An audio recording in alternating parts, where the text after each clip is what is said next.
Hello there, boys and girls, and all you spooks in between. My name is Maliena Bitchcock, and I want to welcome you to a very spooky episode of Bitch Talk with Bitchcock, my very own talk show where I get to interview some of the best performers all over.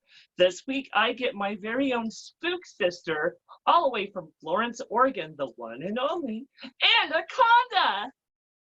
Hello, darklings. It's your girl, Ana Khonda here.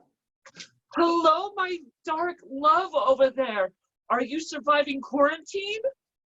You know, girl, between hanging out 6 feet under and hanging out in the crypt, I am fine. I am doing great. I'm perfect. Well, perfect. If you can't tell, I died already, but I'm still having a good time, girl. Girl, rot never looked so good. Let me tell you that much. You know, I don't hate this makeup. I love it when drag can go a little abstract, and this feels fun. Absolutely. I think you're horrific. I think you're abstract. You're living dead art, and I can't get enough of it. Well, thank you, my little dark love. Now, I am just so excited that you're here today, Ana, because you're one of my favorite queens because you're always so kind and sweet. To, top it all off, you're also really hot as a boy. Well, I don't know how sweet I am, but I really appreciate the compliments. Of course, well, maybe if it helps you a little, just remember, arsenic is sweet too. It just tastes like almonds. Ooh, I like that. When they ask me what that taste is, I'll just say arsenic. Yeah. So, girl, are you ready to dive into the bulk of this fucking interview today? I am so ready. Me and my 42 demons inside are ready to spill the tea. Well, girl, I will have an exorcist on the back hold just in case, but I am so excited. So, Ana, I really think the first thing we should really talk about is when was your first exposure to drag? Well, me, myself, the first time I was exposed to drag, I was living in small town Texas, and there was one gay bar nearby, and it was called Maggie's, which is basically where all the older homosexuals went to line dance, if you can believe it. Really? Yes, that was my first exposure to drag. I discovered that two of the jocks from the wrestling team from high school were also doing drag. So they painted me up. Oh my God, that's really fun almost. I love that it was more, and you said they were like football players? They were on the wrestling team, so there was some homosexuality going on. Men, wrestling men. It's got my titties lactating. Well, I love that. Yes, so they painted me up. They got me into drag. But when I first got into drag, do you know what my first drag name was? No, tell me, girl. Apparently, I looked like a gothic lesbian when I did drag in the beginning, and they named me Legs McMuffin. Legs McMuffin. It sounds like something that would be on the menu at McDonald's, and it sounds delicious.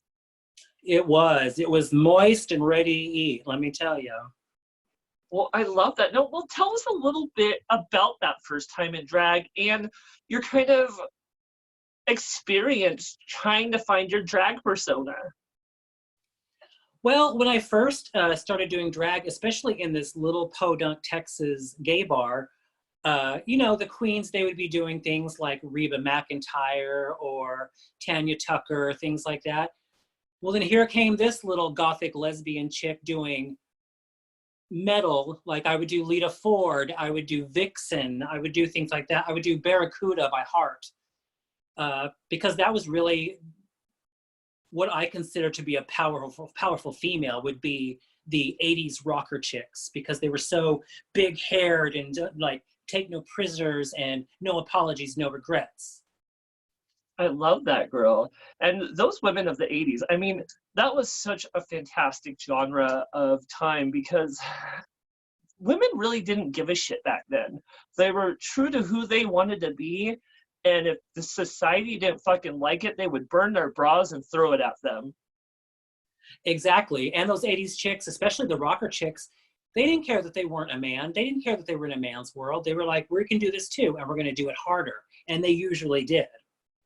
Oh, and what was it about drag that made you want to do it? Was it all the glitz and glamour? I'm guessing not, because you're such a dark lady. Actually, no, it wasn't so much about glitz and glamour. I was a theater kid. I'd been doing theater since I was 5 or 6. Um, and when I graduated high school, I really didn't have an outlet for theater at the time. And so then my friends were just like, have you ever considered? And then it just spiraled from there. Like my character started coming out and she became a full-fledged part of me. And she just couldn't be held back, I guess. And was Legs McMuffin as spooky as Ana Khonda is? Legs McMuffin tried for a hot minute to be cute, but we all know that's not in her wheelhouse. So spooky happened really quick because along with the rock and roll chicks, I was also very into 80s horror ladies. And I wanted to be that final girl. And ultimately I wanted to be the demon as well. So that's where Ana came to be.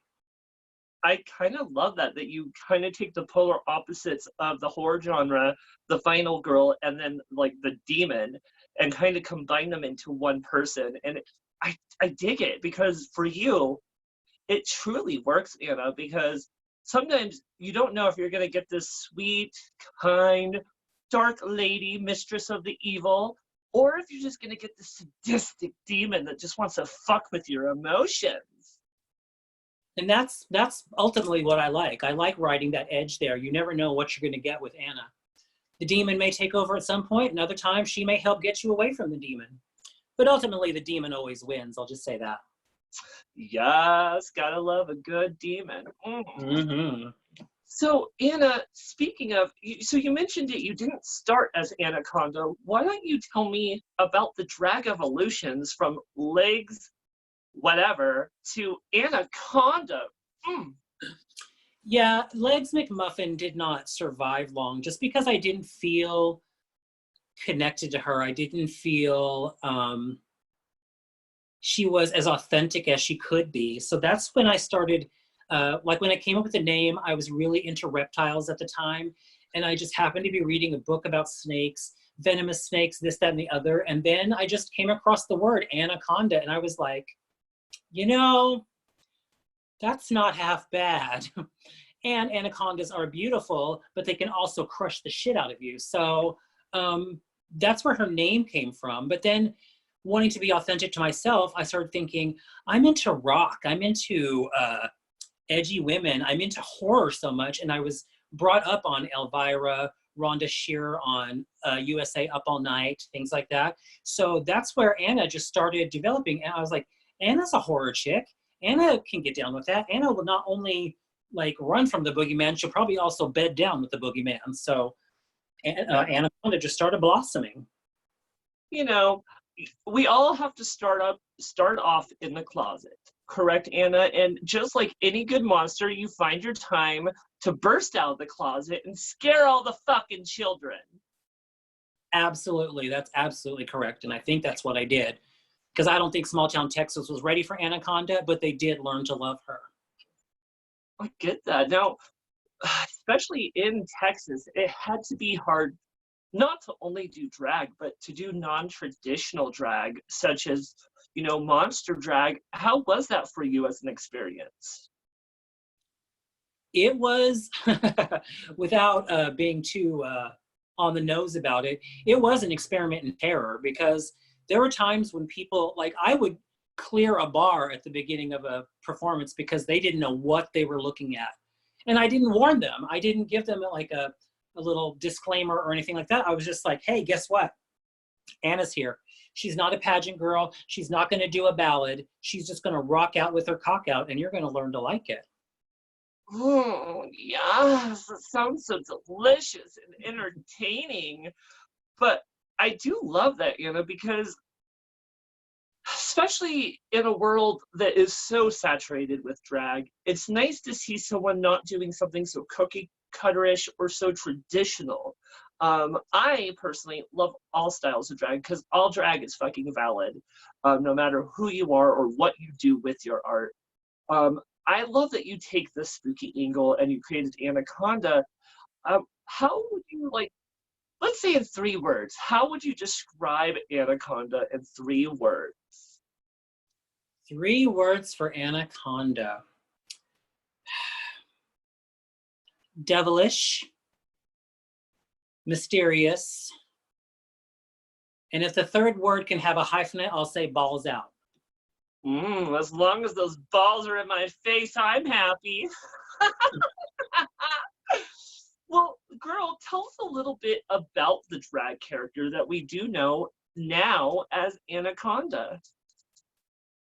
Well, I think the things people have come to expect and like with Ana Khonda is that she always tells a story with her performances. There's never a lackluster moment. She picks oftentimes very strange music, but music that people can connect to nonetheless. Anna never picks anything that doesn't move her, whether it's physically, emotionally, or mentally, or stirring up the demons that way either. She just likes to be with the people. She likes to scare the people. She likes to titillate the people a little bit. I think she's a genuine club chick. She got a little bit of club kid in her. Tell me a little bit about that, because, you know, a lot of us younger generation, kind of that club scene has been lost to us. Now, thankfully, us kids of the 80s and 90s still got a little bit of exposure to the club kids. Tell me how a little bit that did help inspire you. Well, when I was a kid, I remember staying home one time and watching like the Geraldo show on daytime television, and they had a show about the club kids, and just like the various incarnations there were of like drag. There were like queens who had the big hair and the big lashes and nails. There were the bald queens. There were the queens with no breast forms. There were the queens with the padding and the breasts. There was just such a wide variety, even in that time, which was what, the early 90s. Right. And I think we're seeing a lot of that now, like with certain drag queens don't wear breasts or, you know, certain things. Like, it's not so much that it rides the line of androgyny, but it's just like every shape is valid, just like every style of drag is valid. So I think that helped kind of mold Anna into the way she is today, because she's not afraid to experiment with a different shape or a different, you know, a different look. I love that. And Anna definitely has gone through an evolution from the moment I met her, where she was known for wearing more flat hair. And I feel like she may have known what kind of spook she was, but she was kind of finding what demon she was going to affiliate herself with.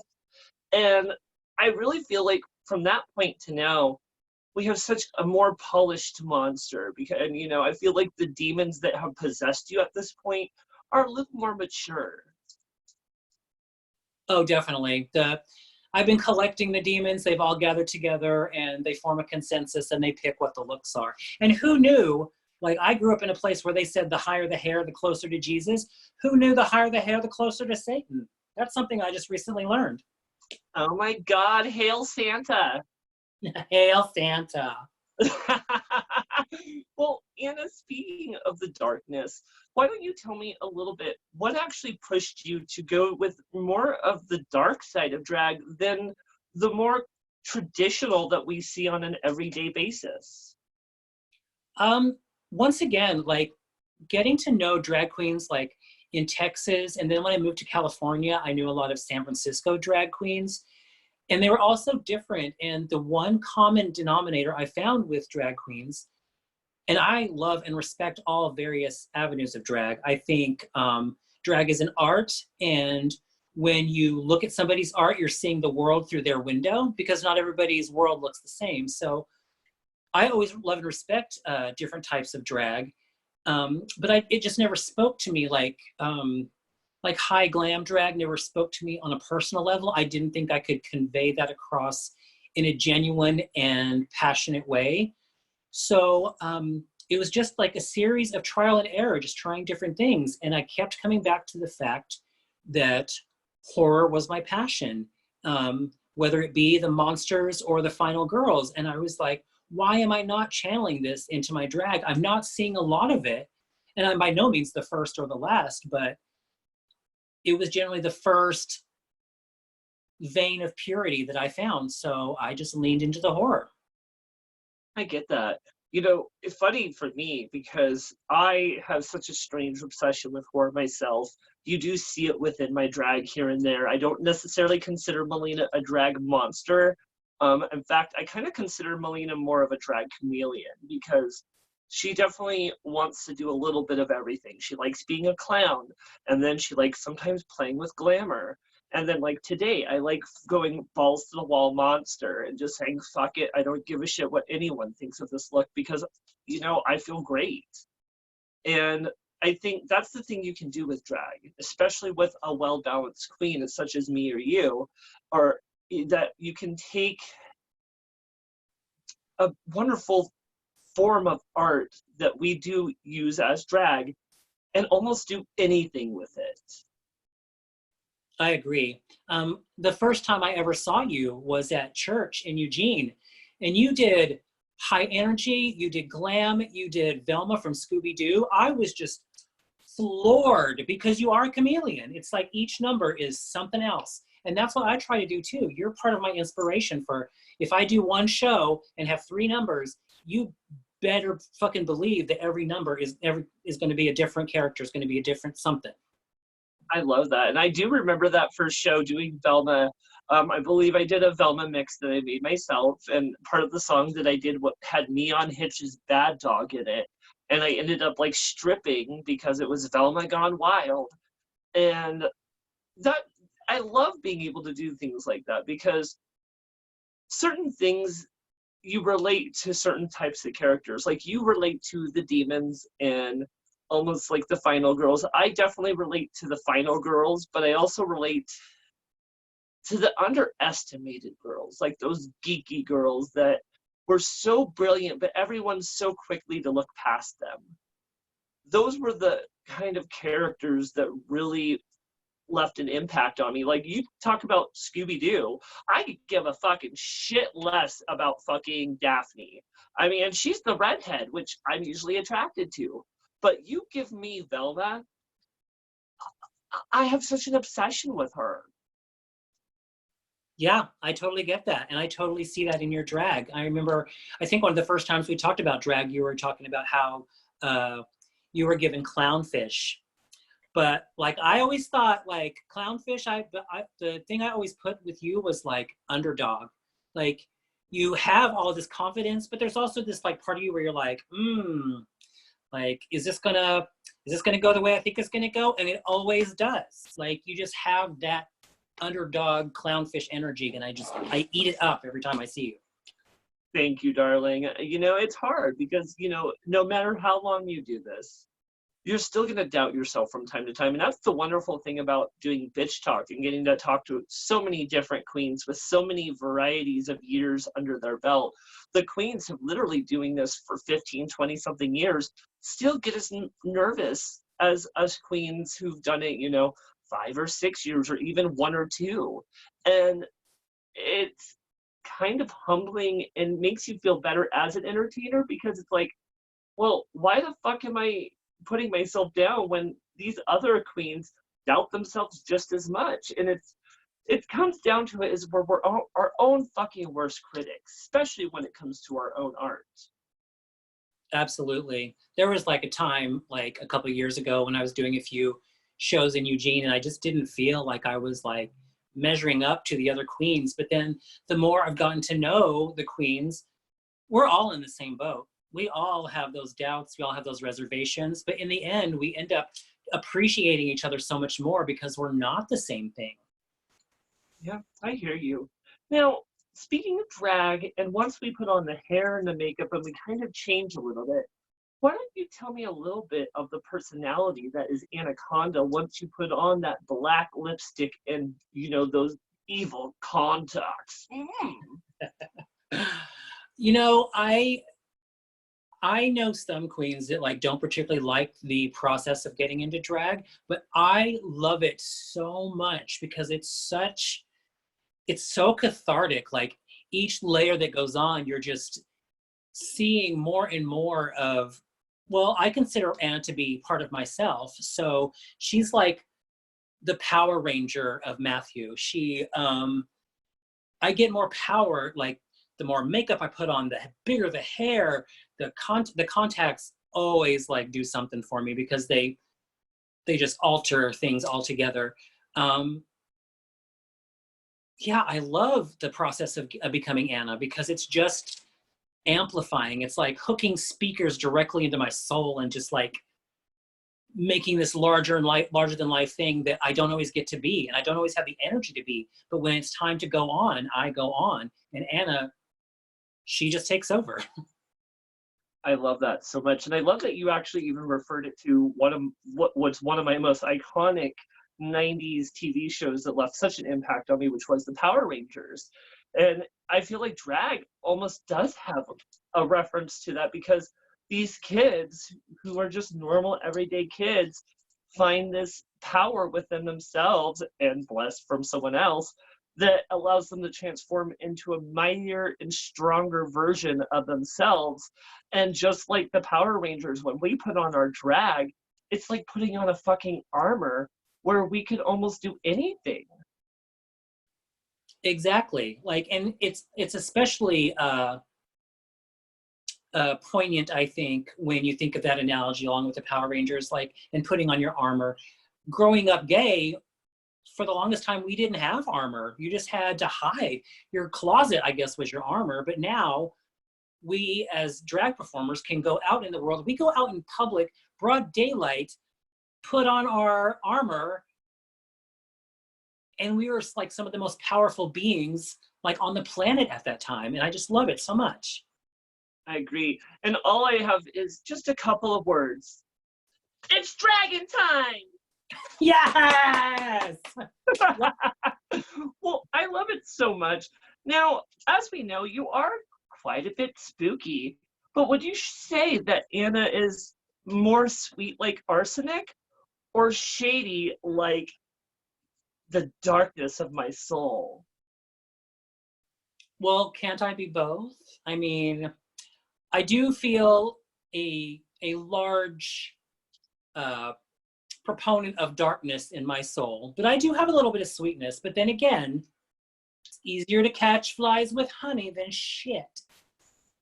Yeah, I hear that, girl. You know, there's too many bitches out there that think, I'm just gonna fucking use drag as an excuse to be bitchy to everyone. And, you know, we all love a bitchy drag queen once in a while, but there comes a time where we want to see the human behind the cunt. Ooh, excuse my language. But, you know, there's no, especially in this day and age in 2020, where drag has evolved into so many different creatures. And us as a queer community and as humans in general have to fight so many bullshits that come our way. And, you know, we live in such, I mean, even more now than ever, we live in such a scary time. And, you know, a lot of us are waking up, or, you know, waking up that day, doing what we're going to do in that time, not knowing if we're actually going to wake up tomorrow because of the shit we're going through in this world. So I love that people are taking that opportunity to kind of embrace their life and say, I'm going to take this time now, instead of wasting it or letting time pass me by, I'm going to do something with it. I absolutely agree. And yeah, I have never been a see you next Tuesday queen, we'll put it that way. I know there's a time and a place for the shade and for the reading and things like that, but as evil as I am, I can't quite get to that level of rudeness, I guess. My evil shows itself in different ways. It just shows you, honey, that you can be evil doesn't mean you have to be rude. Evil bitches still have manners. That's all I'm going to say. Now, we all know that you really do lean towards the darkness with your drag. Have you ever considered playing with, I don't want to say the standard drag, but kind of the standard drag? Well, I have. When Fanny Rugburn first started doing shows here in Florence, and I was part of them, I did some more standard drag. Um, like once again, it just didn't feel as authentic to me. I didn't feel like I was at full capacity.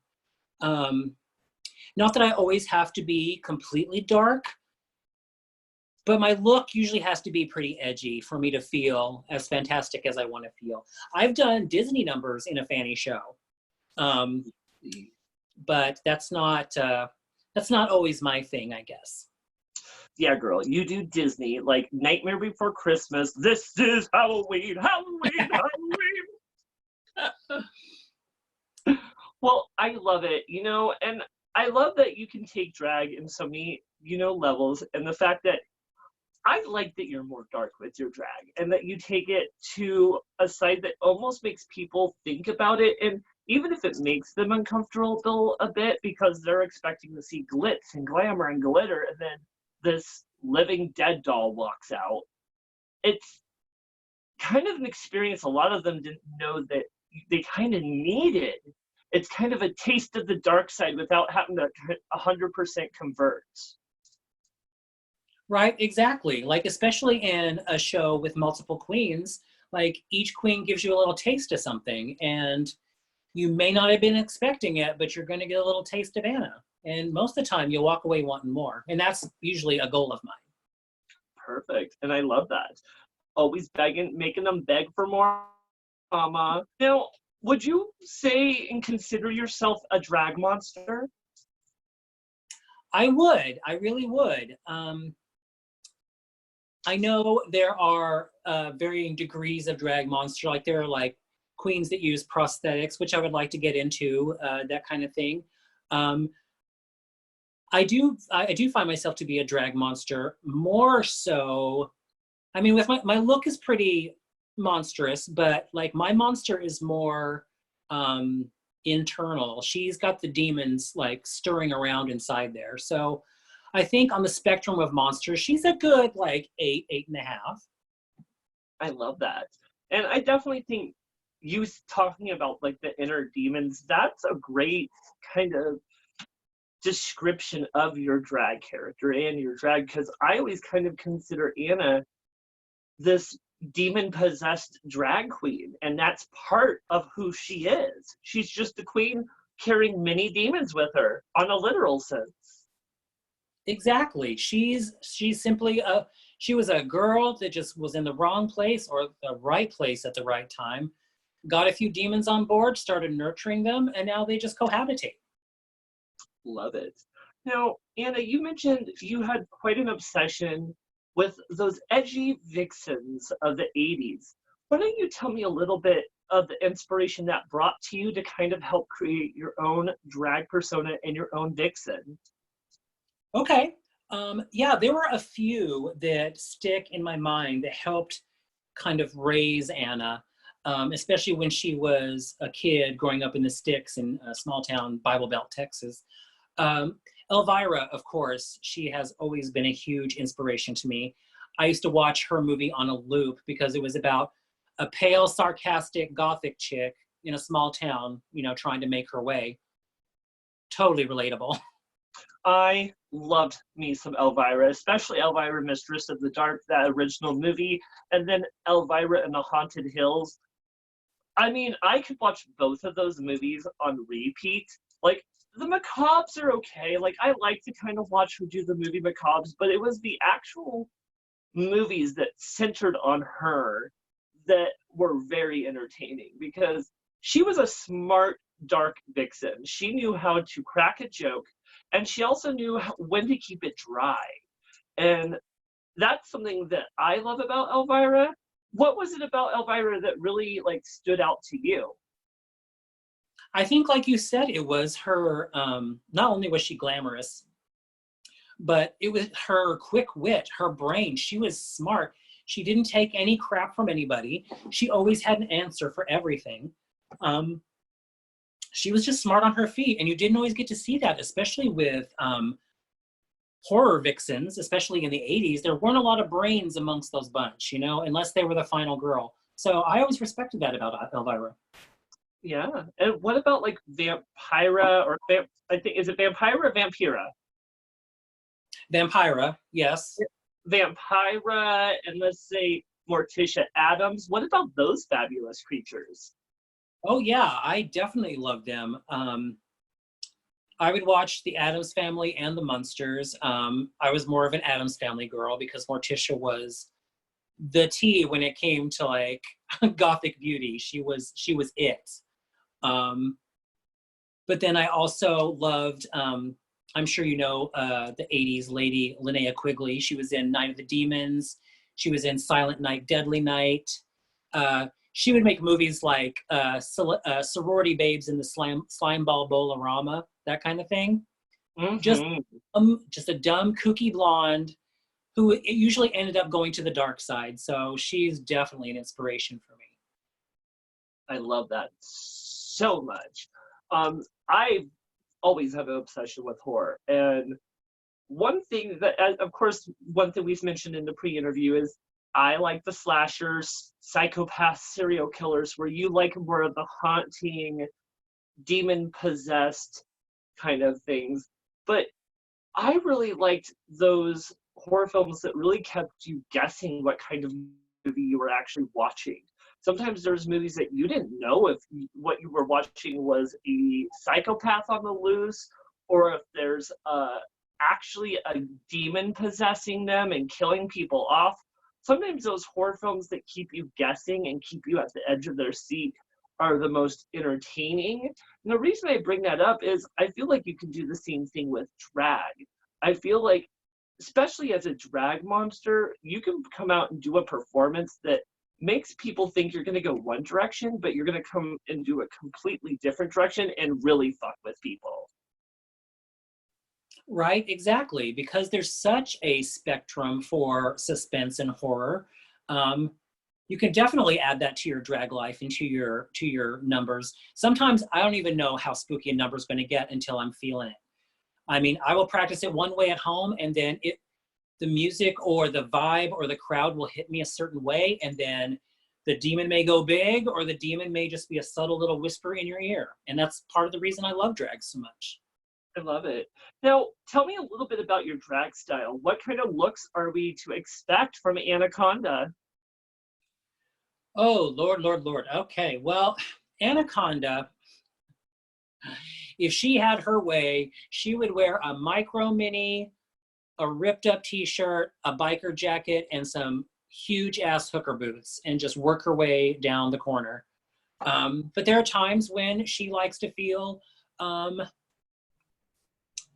likes to feel like a Hollywood chainsaw hooker. So she likes to put on a nice dress that just hugs the form just the right way, you know? There are other times when she's inspired by things like Penny Dreadful, where she'll wear a top hat and feathers and she will be very Victorian.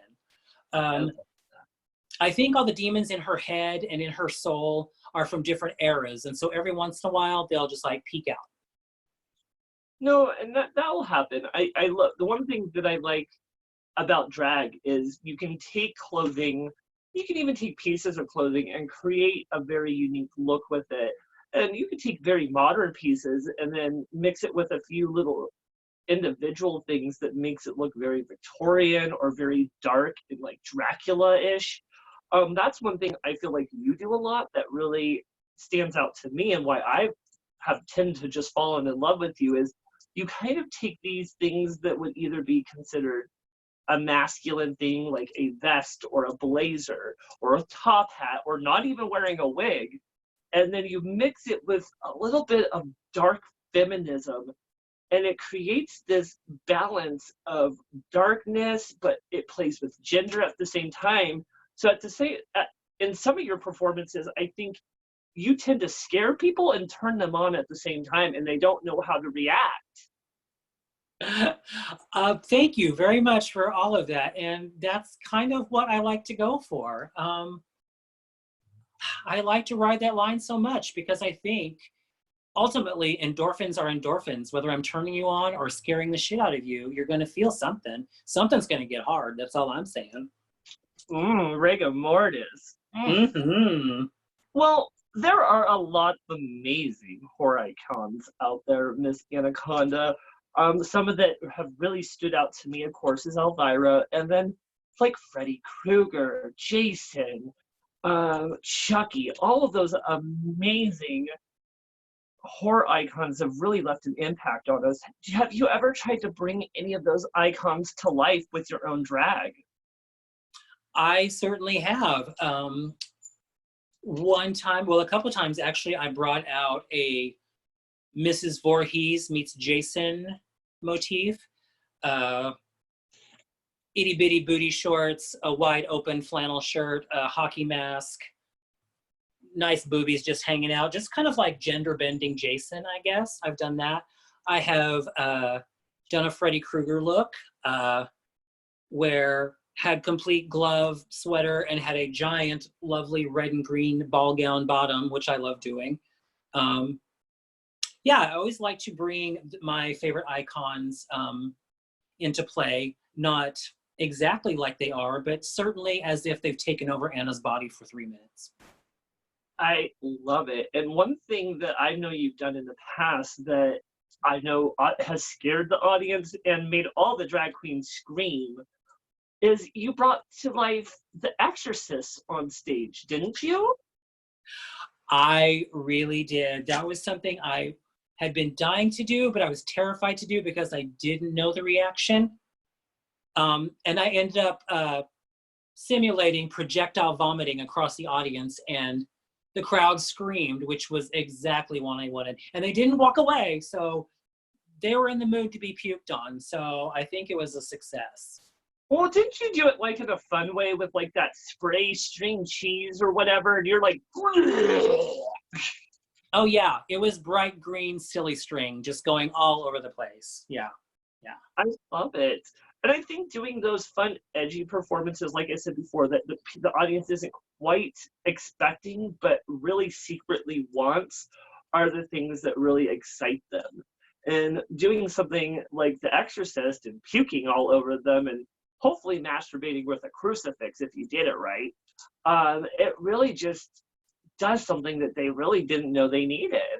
Now, what would you say is the craziest monster look that you have done with your drag so far? The craziest monster look.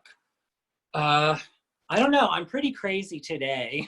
But you look stunning. I mean, girl, you sent me a picture of this and you are giving me so much like dark cloud, like, and a little bit of Two-Face, and also like the demon just peeking out of the innocent schoolgirl.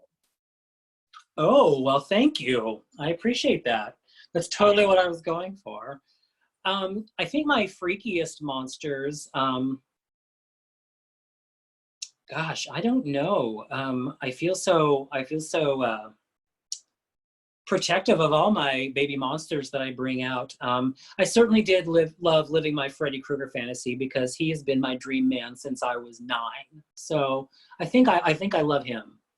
He's definitely the man of my dreams for sure. Now, did you go for that more burnt look, or were you doing kind of a feminine, pretty version of Krueger? Yeah, it was like, once again, it was like Ana Khonda was taken over by Freddy. So more Freddy attitude with an Anna face. And of course, the claws. I love that. And, you know, I love Freddy Krueger. He scared me all the way into my 20s. And then once I finally took that moment as an adult, embraced it, and watched them, it became my favorite horror film of all times. And he's probably my favorite monster because what's more scarier than trying to run from someone who haunts your dreams? Yeah, absolutely. I was growing up on Elm Street, my hometown, when I first saw it. So it holds a special scary place in my heart as well. Mm-hmm. Now, how monstrous are you actually hoping to get with your drag? Like you mentioned wanting to do prosthetics and kind of taking that more creature approach. What can we expect in the near future from you? Once again, I am always pushing Anna's boundaries. She certainly wants to get into more monster makeup with the prosthetics and things. Maybe even go a little bit darker with the performances. Nothing alienating, just enough like titillation and enough fear to add some excitement to the room. So I'm just pushing her boundaries. We're going to see where she's going to go. I'm always dipping my toes in the bloodbath. Girl, I cannot wait. I would love for one thing to see you do is come out very feminine, not monster. Of course, the routine's going to go a monstrous route. I want you to come full female and almost in that Victorian look, and then come out completely stripped down into a nude illusion, and then let's say get a blow-up doll, have it strung up, hanging in front of you, and then you cut its throat and fake blood sprays all over you, and you give it an Elizabeth Bathory scene. I mean, I feel like I really need this in my life. Absolutely. I am so for theatrics like that. I love a good bloody theatrical moment. I was actually considering doing starting fully dressed or what have you and stripping to a nude illusion suit, but I want to do Julia from the second Hellraiser film. Oh God, she's fully skinned? Mm-hmm. Yeah, that's a fantasy of mine. Oh my God, I love that so much. Now, Ana,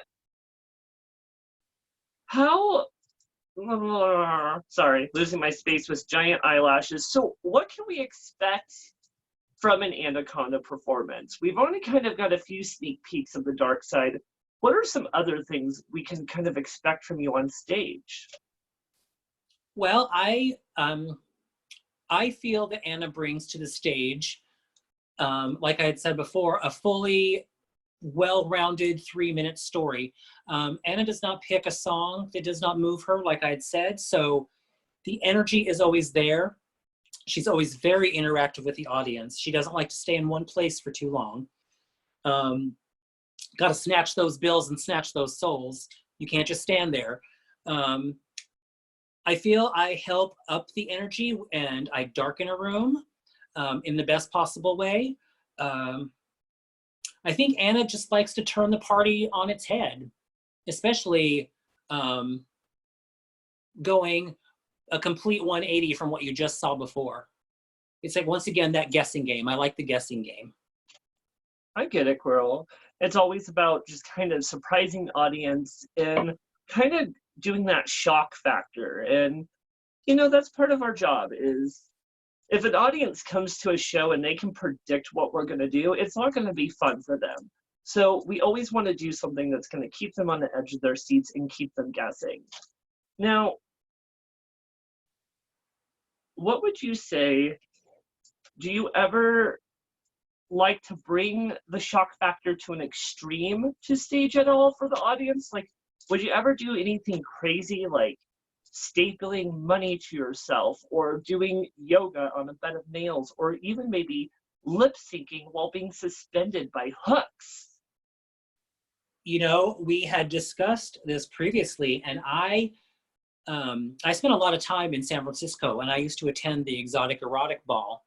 And there were always some dancers who had semi-permanent rings put into their flesh, and they would be suspended from the ceiling, and they would twirl, they would dance. It would be like a Hellraiser version of aerial silks.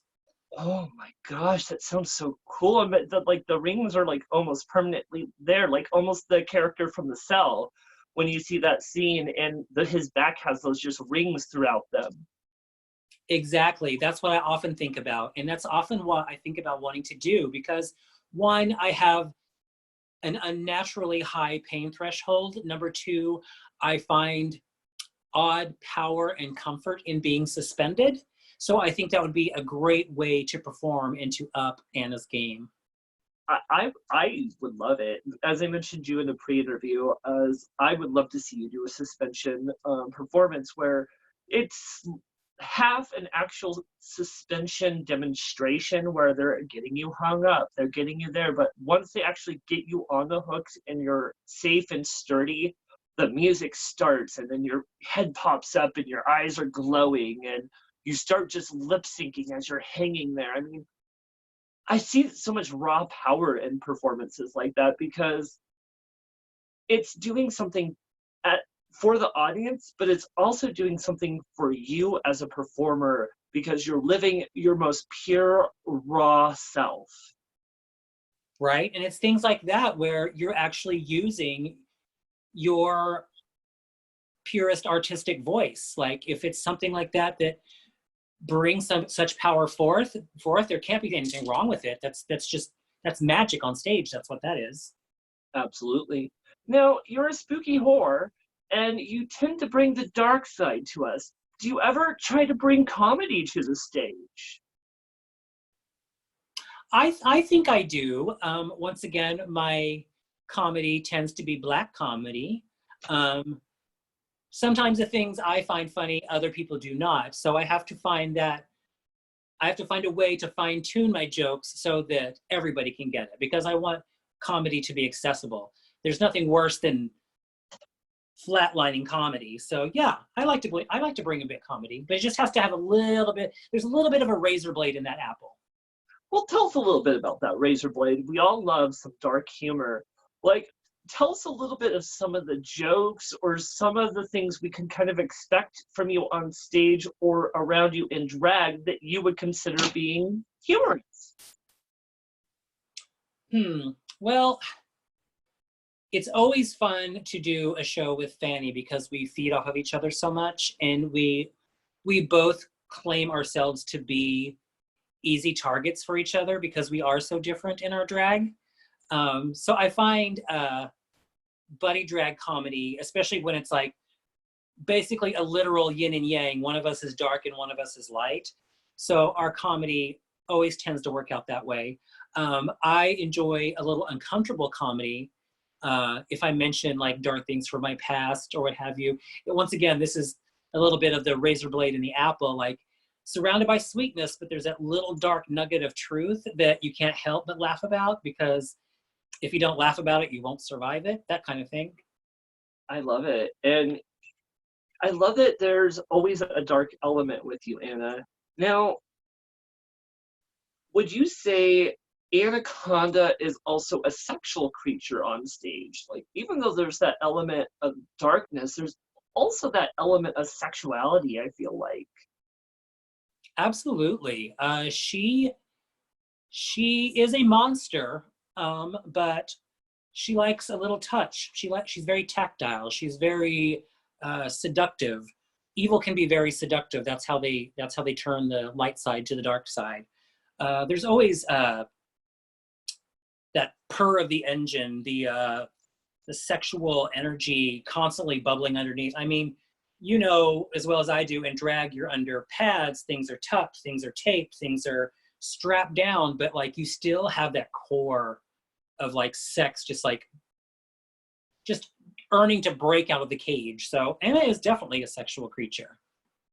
I think that, especially when we become these beautiful women, it becomes a little easier for us to get in touch with our sexual sides, where we're wanting to live our Britney Spears moment, where we're on stage whipping our hair back and forth and doing death drops and doing splits on stages and touching ourselves.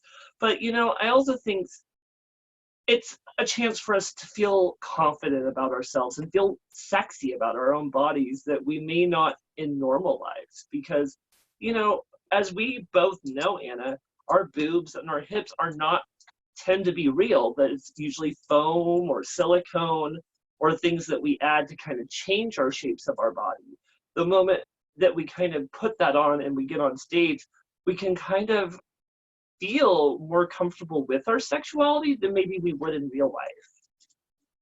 Sure, absolutely. Like, once again, I think it's like going back to us strapping on our armor. We're also kind of strapping on a heightened sexuality. Like, it's like a renewed, re-energized version of ourselves. So anything we had hidden, we can just put on display 360. Yes, and I do love a good strap on. Me too. So, honey, one other thing I know you're really known for is playing with gender and androgyny with your performances and looks. Why don't you tell us a little bit about that and what we could expect from you on stage that kind of plays with gender? Sure.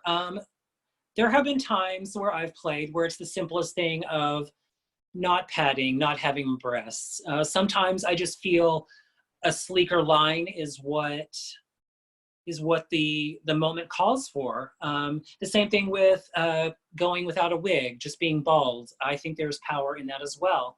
I was raised on like David Bowie, those glam rockers as well. I'm a huge fan of Marilyn Manson, and he was always crossing that line.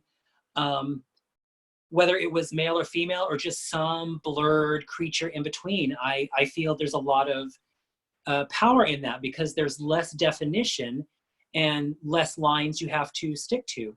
There was a show I think you were at, we performed in Coos Bay, where I came out, I touched myself by the divinals, and I just wore a latex devil mask.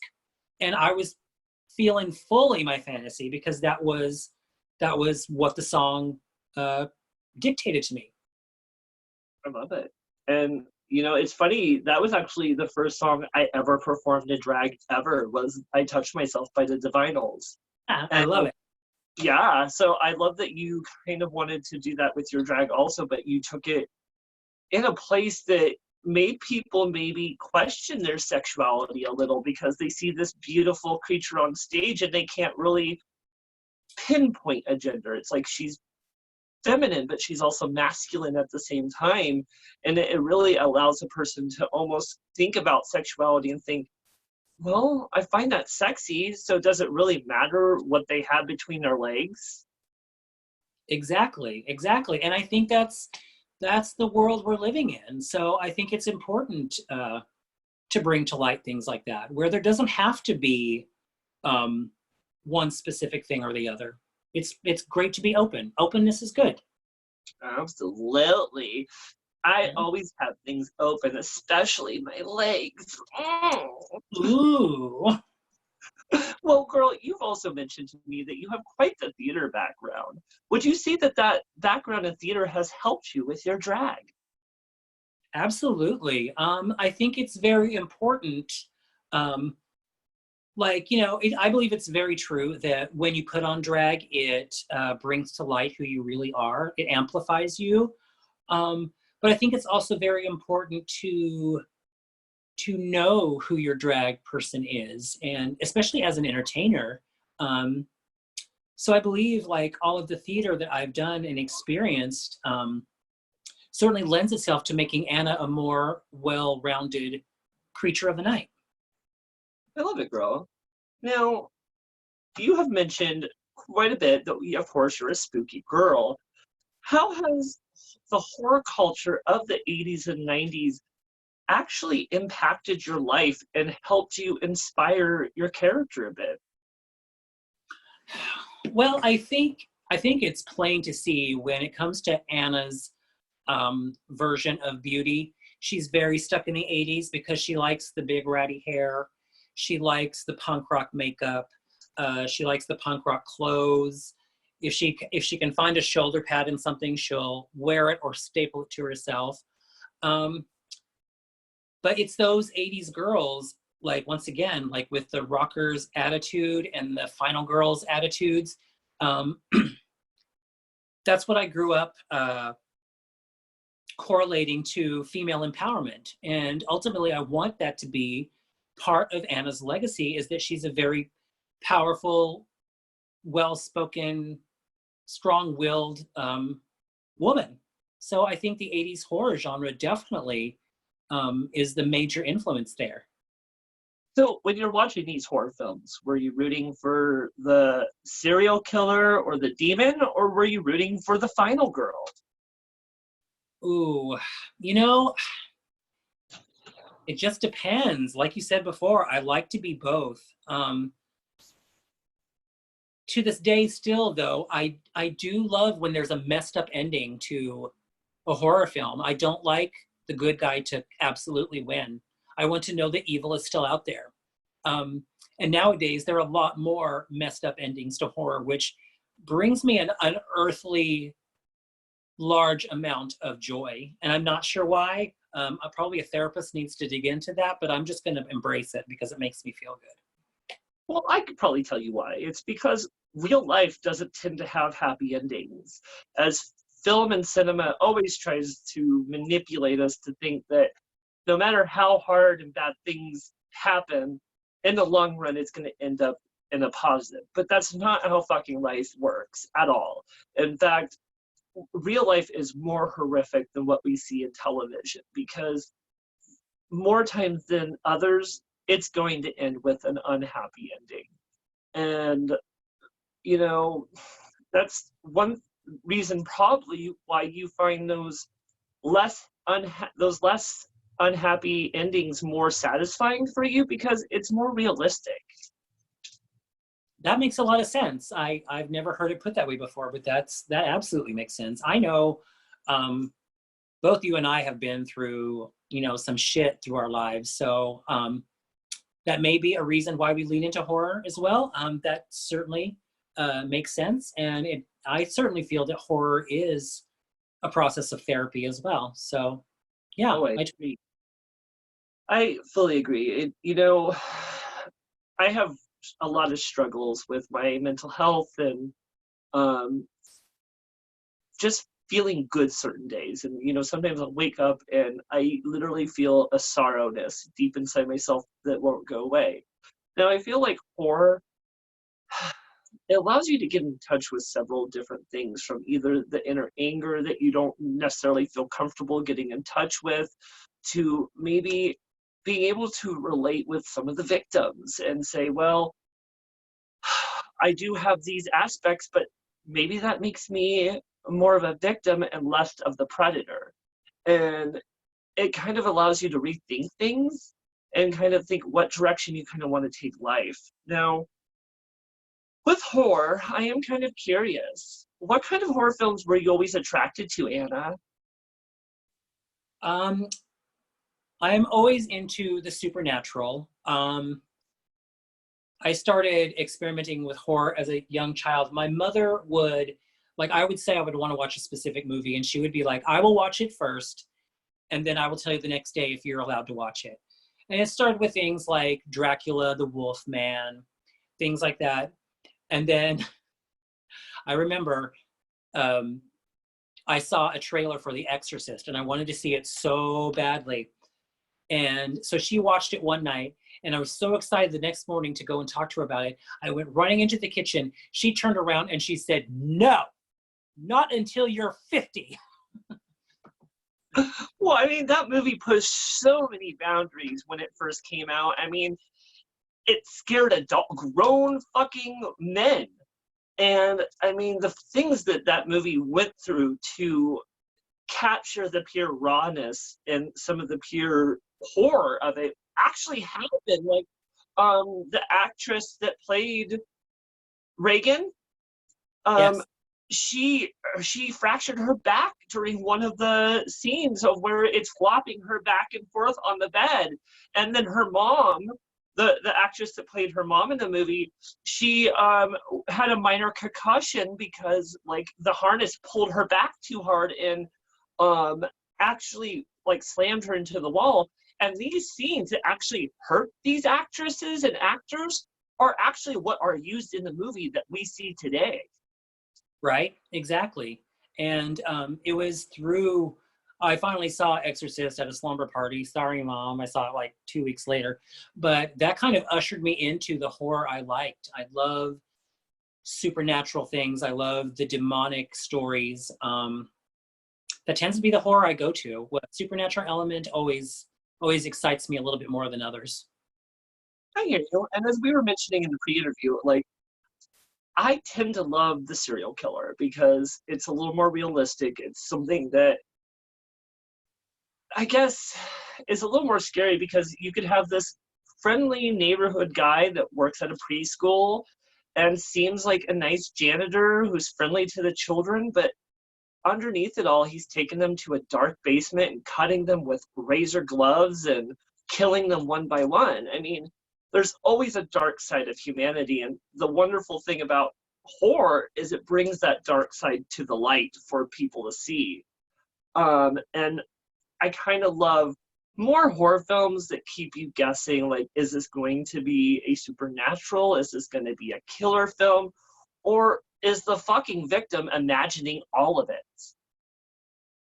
right? I love when up until the very end, and maybe sometimes even after the ending, you don't know quite what the evil was, whether it was tangible or if it was something else, you know?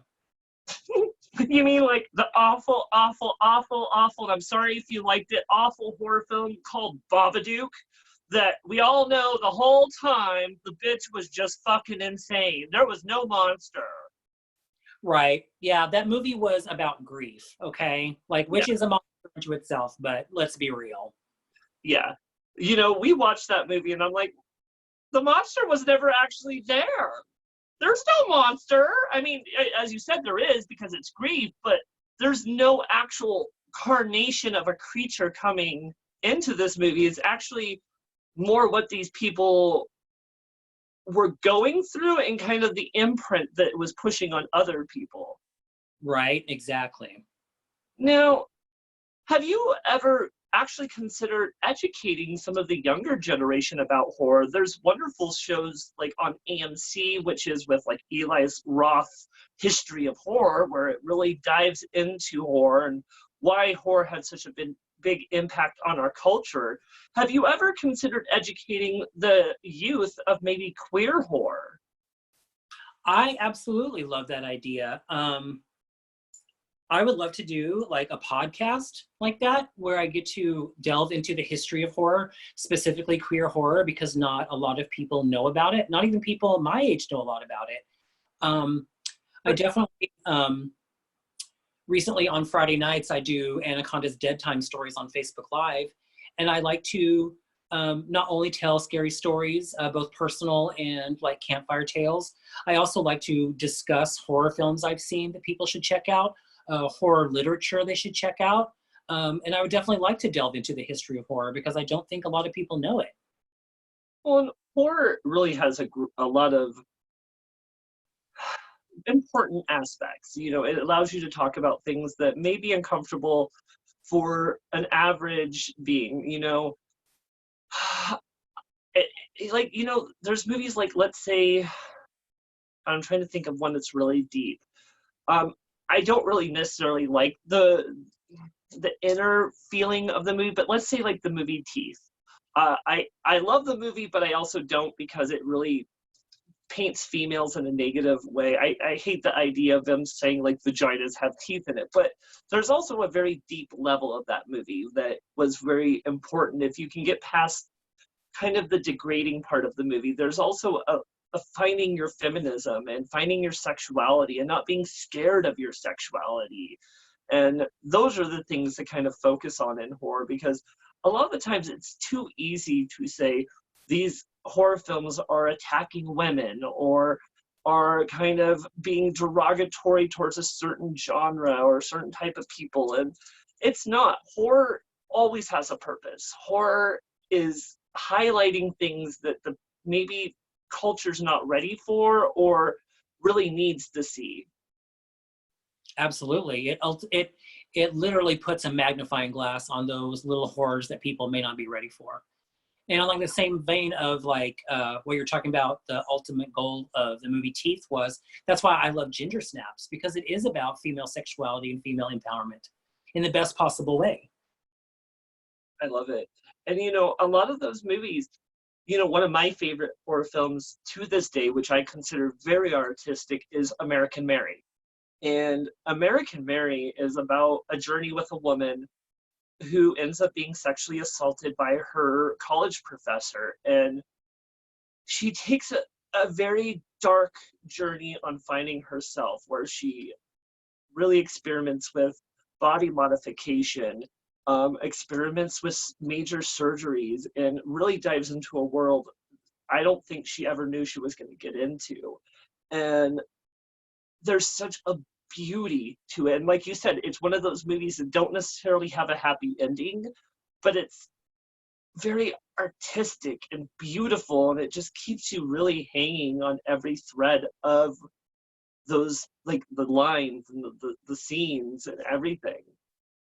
Yeah, absolutely. That's another favorite of mine as well, for those reasons as well. Well, Anna, tell me a little bit of the beauty that you actually see within the dark and the macabre. Well, I don't, it's such, like, darkness is such an integral part of life. You can't have light without dark. So I think that's beautiful in and of itself. I also find beauty in working your way through pain, which is darkness as well. Um, I always love, like, if you want to go a more literal route, I love Gothic tales because they're beautifully and exquisitely written. There's always a something to learn. All of the original fairy tales were completely dark and twisted, and I find those beautiful as well.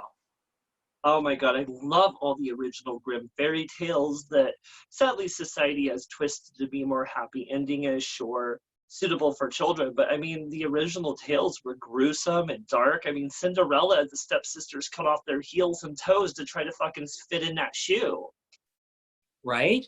And those stories were meant to be dark. They were supposed to teach children about the dangers of the world, in which, sadly, a lot of children these days don't know about the dangers of the world. I think that's an essential part of survival. And once again, that feeds back into the beauty of it. You also mentioned that you like a lot of that classic dark literature.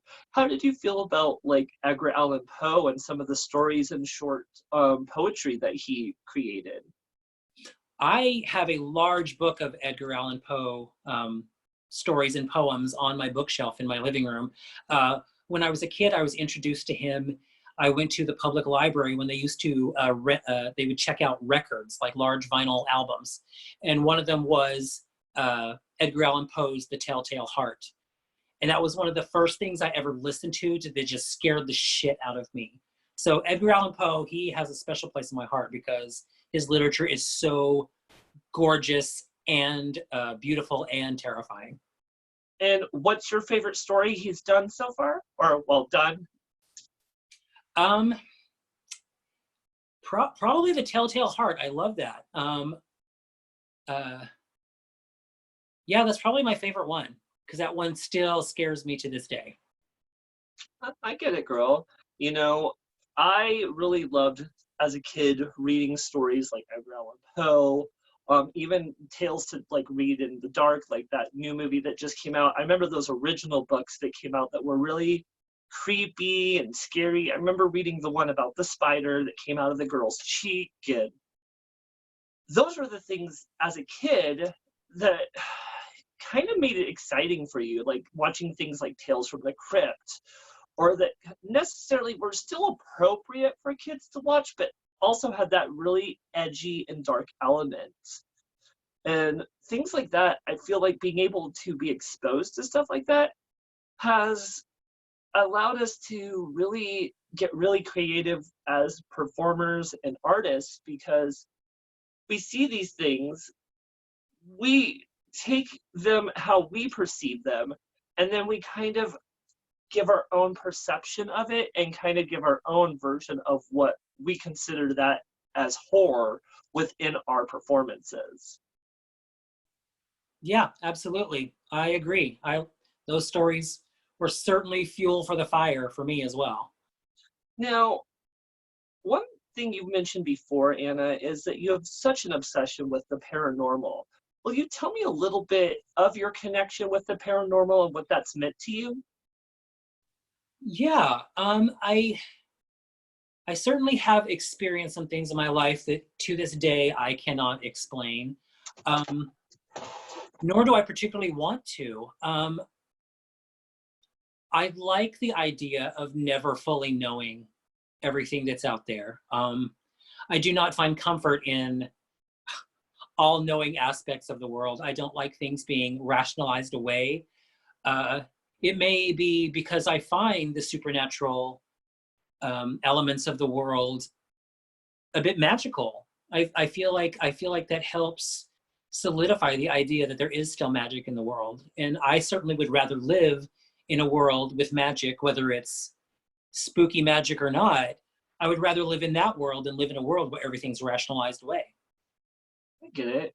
And it really does make sense to want to live in a world of magic, even if there is a dark side of that, because it gives you a little bit of hope and, even maybe a little understanding of afterlife, because it is easier to feel like to feel a little more connected, knowing that there is a possibility of an afterlife or being able to stay connected to loved ones once they leave us. I mean, there's a comfort to knowing that there's that darkness there with the paranormal. Yeah, absolutely. I agree Now, with that. Ana Khonda, speaking of, as you've mentioned before, you do a virtual show once a week on your Facebook where you do tell some amazing scary stories. And this is the dead time stories that you mentioned. And you do bring up some classic campfire tales, but you also bring up some real life tales. Why don't you tell us a little bit about that? Yeah, I like the idea of having different aspects of the dead time stories. Like the dead time stories came to me because I used to love sitting around the campfire hearing those urban legends, those ghost stories. And they've always stuck with me since my childhood, but I've also experienced some things. So I like to incorporate my personal experiences, explainable or not, in my dead time stories, as well as I've been tapping into reading about local haunts because apparently the Oregon coast is rife with ghosts. So I Oh, like to add those in too. I just like a fully well-rounded horror experience because some of the people who come to watch my show just come to watch it because it's me. They may not be into horror, but I like to think that with enough exposure to various degrees of it and different stories and different aspects, maybe I can get them on board a little bit more. and tell us about some of the stories that you may tell. Like you mentioned, some of them are related from real life, some are from campfire stories. Like, what really goes into picking some of these stories that you do want to actually share through your show? Usually they are the ones, if it's a campfire tale, it's usually, if it makes me think twice before going into a dark room, I'm going to want to share it with you. Um, if it's like the local ghost stories, I just like to share those because they're actually in our area. So it adds like a little bit of level of danger if you think about being surrounded by haunted areas. With my personal ones, they're usually the ones that I have never been able to explain. And a lot of times I haven't really shared because I haven't been around enough open-minded people to actually share them. So with those stories, that's when I tend to go with those. It's because I feel it's almost like an exorcism if I release like what I've experienced because I know these things have happened. I know like there have been tangible things. I have scars from them, both mental and physical. So I feel horror on a personal level. It's genuinely terrifying. And some of these stories that you tell, especially the true life stories, are probably the most terrifying because they are true stories and they're something you've personally experienced. So it makes it even more terrifying because it's like, well, fuck, that's not made up. I mean, it's obviously happened. And Right? I am kind of curious, Ana, because, I am a bitch that loves a good experience. Do you maybe have a story in your back pocket that's not too long that you maybe like to share with us really quickly just to get everyone a little creeped out? Okay. um, yeah. There is a bit of a personal story. It won't take long at all. It was just a moment that I had. I had a very good friend um, in my early 20s. We were together for quite a while, and he ended up passing away. Um, and the last time I'd seen him, I was in the hospital with him, and every night he would like hold on to my right finger, and I would say goodnight, and he would squeeze it. If he couldn't say goodnight, he would just squeeze it. Um, And the last time we were there, just before he died, I said goodnight to him. And instead of squeezing my finger, he said goodbye. And I drifted off to sleep and I didn't like really think about it. And that was the night that he passed away. Um, anyway, about a year later, I was having a really difficult time um, just like processing thing, like because grief takes a while and it can resurface and things like that. And anyway, I was in bed one night and I was just laying there and I just said it out loud. I just said good night. And I could have sworn I felt like a pull on my finger. And I turned over and I saw something kind of like draped behind my nightstand. And I looked down and I picked it up and it was a picture of me and him. And on the back he had written, good night. Oh my God, that is so creepy, but kind of sweet at the same time. Right? It's things like that. I don't know what anybody chooses to call it, but like there's some sort of energy recycled in this world and it manifests sometimes. It's absolutely true, Anna. And I want to share just a brief little experience of my own is when my dad passed away. It was a very hard moment for us, but I was living in a little travel trailer behind my family's property, kind of just separate. And I remember one night I was in a dead sleep, but something woke me up and I felt a significant like push, like something was shrugging me. And I heard my father's voice and I was wide awake at this point because I remember being almost petrified. And it was, Jamie, wake up. And it was my dad saying, Jamie, wake up. And at first I thought, fuck, I must have been dreaming. And I remember sitting there just kind of scared. And then I heard it again. And it was, Jamie, wake up. I need you. And it was my dad's voice. And at that point, I was already wide awake. And of course, terrified because it's something I couldn't explain. But I feel like, you know, either my dad was there looking over me or my dad maybe didn't realize he wasn't still with us anymore. But it was kind of comforting because I got that opportunity to hear my dad's voice at least one more time. Right, absolutely. And like any of those reasonings could have been possible, or maybe, you know, maybe he knew that's what you needed in the moment, you know? We just don't know. And that's where, again, there is a comfort in the world of the darkness and the macabre. As much as it scares us and, you know, we can't explain a lot of this, a lot of it, there is a certain comfort that comes with it. And those experiences that like you mentioned or I just mentioned are the things that is the beauty that comes with that darkness. Now, Absolutely. Anna, one thing I am kind of curious about is tell us about some of these stories from real life. One of them that really stuck out to me because I do follow you and I do watch your show is you mentioned one with a Ouija board and a piece of glass that ended up in your shoe. Like, do these scary supernatural things really happen to you? They really do. um, some people have like said that like it's due to my fascination with horror and things that like supernatural things tend to like attach themselves to me, which, you know, I don't so much believe that like watching horror opens a portal to make you weak or anything, but I certainly do believe that some people are more sensitive to events than others. And I certainly have been guilty of tampering with the dark side. So sometimes I believe I do bring on some things myself. Yeah, and you know, you do want to leave some of that stuff alone because it is dangerous and unexplained. So, I mean, I am a true believer in paganism and a Wiccan and the power that you can do with that, you know. When in my youth, I used to play with tarot cards quite a bit.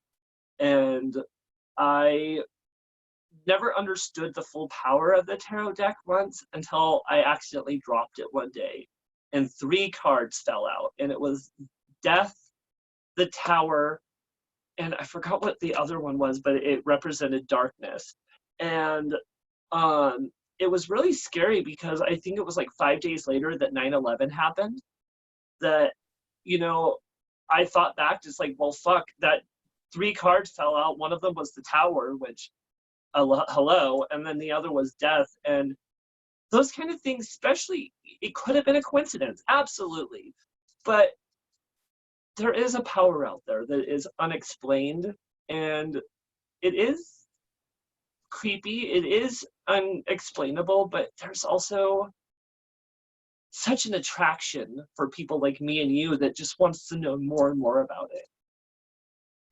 I agree. And I think there is definitely a limit to what you should tinker and toy with. So I choose to respect supernatural things and unexplainable things more than try to like toy with them.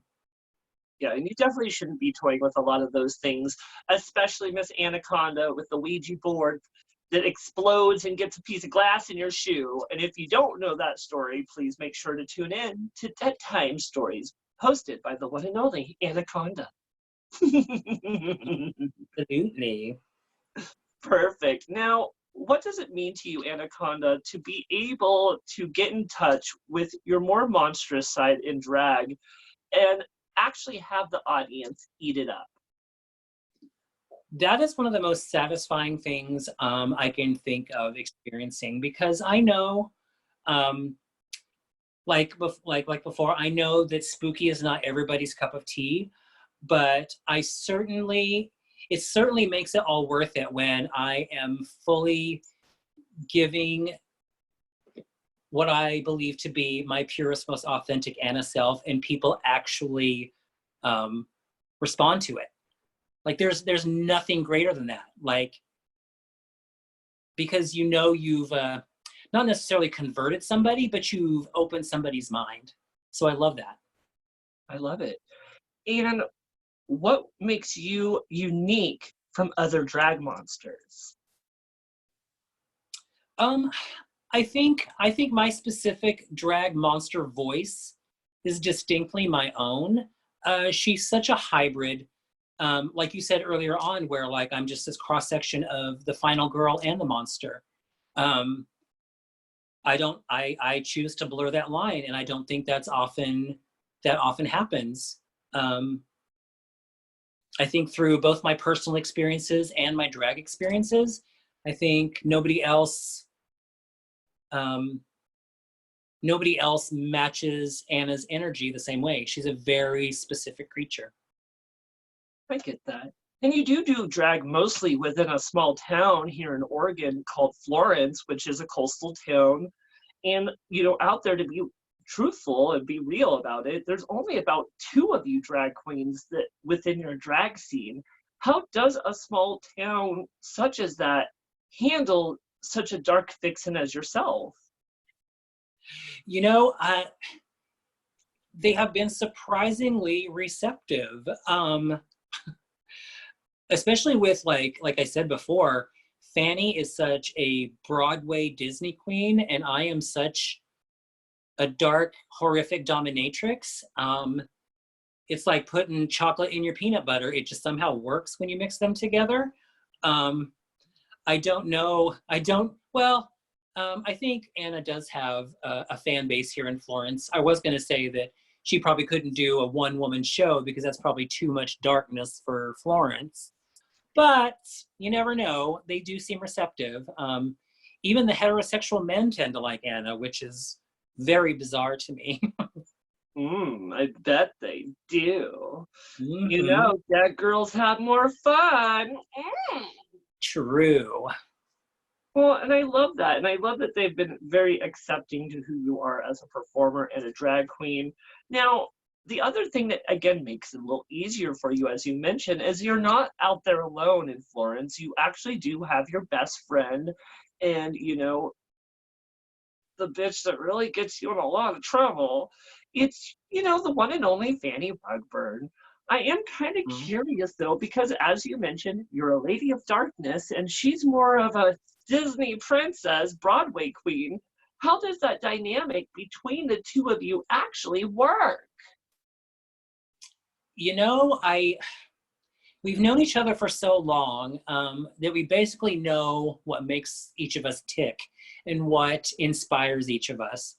Um, I think it was very telling when we wrote this two-woman show that we performed in February. It was very much a collaboration of both of our worlds. So it's good to see that, like, she has a little bit of a darkness to her. Oh, And yes, so he I does. have my little like bubblegum pop moments. So we can meet in the middle that way, but it's good that we both respect each other's visions and each other's characters. And I think that's the best way it works together, is because we know each other so well and we both respect each other's art. Absolutely. I am kind of curious because you guys are so different and you guys have such following out there. Have you ever considered doing like a Trading Faces show where like, or maybe a Freaky Friday episode where you guys kind of, you do a makeover on Fanny and turn her into a dark vixen, and then Fanny does like a makeover on you and turns you into like a Disney Princess Broadway queen. Have you guys ever considered something like that? We hadn't ever discussed that, but I really love that idea. I think that would be fun. I haven't painted a lot of other people's faces, but if I could turn Fanny into a demon, I think the world would be a better place. I agree. I mean, to be fair, I mean, just between us two ghouls, I Mhm. already feel like Fanny's already a demonic bitch. She totally is. Well, perfect. Now, I am curious because you are best friends with the Broadway bitch herself. What kind of queens are you attracted to see within a drag show? Oh, like what kind of drag inspires me? Well, what kind of drag do you enjoy watching? Ooh, I love, of course, I love to see passion. Um, I love to see a queen who not only can turn a look and slay the stage, but she's always connecting with the audience. There's nothing worse than like feeling completely disconnected from a performer. So I think the queens that I most respond to are the ones that are like right there with me, you know? They're not just like swooping by to grab a dollar. Like they see you and you see them, you know? There's like that little connection between the audience and the performer. I always love that. And nothing's more frustrating with a performer is when they're out there cherry picking. And cherry picking is when they're just going out and collecting money, not really putting on a show or concerned about the lip sync. The thing we have to remember is we are entertainers and we're not just people putting on fun costumes living our life. We're actually there to entertain people. So, I think it's always important, especially when people are tipping us, to acknowledge them and kind of give them that moment, even if it's eye contact or a curtsy or a smile, to kind of go out and do that, but also not to focus on the money, to actually focus on your performance, to make sure that in the long run, you're giving a through and through performance that actually makes people want to tip you even more. Exactly. I the dollars are such an afterthought for me. So when they happen, I make sure that I connect with each person, like that I give them like an extra bit of moment, because once again, like you said, we are performers and those people are there to see us. And when they are offering you a dollar or what have you, they want more of you. So I, by all means, am going to give you as much of me as I can. Abso-fucking-lutely, girl. And I feel like that moment where we have an opportunity to have the audience really eat outside of our hand and get a pure taste of who we are as a drag character, it really can define your career because that gives the audience either the option to fucking beg for more and like, I want more fucking Anaconda! Or they're gonna be sitting there on their phone, but like, yeah, And that's the thing. We want to entertain people. We want them begging for more because when they're eating out of our fucking claws, it makes it so much funner for us. Exactly. Exactly. You always want them to have your name on their lips. Yes. Now, speaking of having your name on my lips, what is something you ultimately want our audience to know about Ana Khonda? What do I want you to know? I want you to know that I'm really sweet and innocent. Kidding. Bullshit, bitch. Yeah, that's total bullshit. Um, I just want people to know that this is just the beginning of Anna. Um, Ana is going to reach her dark and deadly tentacles out all over as far as she can reach. I just want everybody to know that there's more coming, and she ain't a one-trick pony. That's a good thing to know. I love that you're going to keep coming. Hopefully you do it right here. Here, aim right here. Oh, yeah. Well, I love it so much. We're almost actually done here with the interview, Ana, and then we're going to play a little bit of game. I have a couple more questions here for you. What would you say is ultimately next for Ana Khonda? Well, not only is Ana Khonda working on upping her game with her dead time stories, I'm constantly evolving that so it's a better, more well-rounded format, because I want you to spend an hour with me and get yourself a drag show. I'm adding some music. I'm adding some more spooky stuff. I got myself a backdrop. But I'm also going to start my YouTube channel up some more. I'm going to have some horror movie reviews. Hopefully I can get Bitchcock to come review some movies with me, because she's an expert on movie horror. Oh my God, girl, I would love to. I mean, a lot of people don't get to see the dark side of Maliena, because Maliena is a campy, over-the-top, joyful queen. She's very perky, but there's definitely a dark side about her. And something I said to you within the pre-interview that you loved more than anything is Maliena's more of that sweet, innocent kind of frat girl that looks sweet and adorable, but at the same time is that kind of creepy neighbor next door that's going to be bringing you loaves of cake and wonderful protein shakes. But the thing you don't know is those protein shakes have herbs to like bring out your inner evil. And I mean, darkness has such an impact on who Maliena is.